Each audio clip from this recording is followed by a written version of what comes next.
வணக்கம். சிலப்பதிகாரம் பல்வேறு சிறப்பு பெயர்களை கொண்டது. குறிப்பாக பயண காப்பியம் என்று கூட சொல்லலாம் சிலப்பதிகாரத்தை. காரணம், பூம்புகாரிலே தொடங்கி மதுரையிலே உச்சநிலை அடைந்து நிறைவாக வஞ்சியிலே நிறைவடையக்கூடிய ஒரு பயண காப்பியமாக கூட சிலப்பதிகாரத்தை நாம் போற்றலாம்.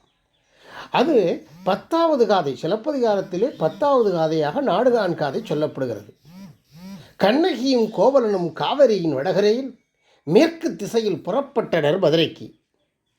கணக்கின்றி காத தூரம் கடந்த பின்னர் கவுந்தியடிகளாம் கனிவான துறவியை கண்டு அடி தொழுதனர்.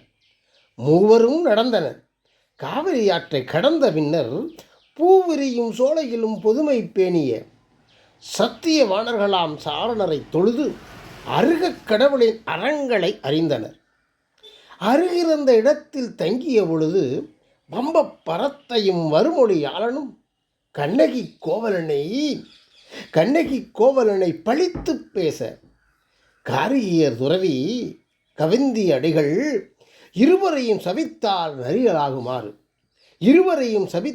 நரிகளாகுமாறு கருணை கொண்ட கண்ணகி கோவலன் இருவரும் இணைந்து இரக்கம் மேலிட சாபம் நீக்க வேண்டினர் பணிவுடன்.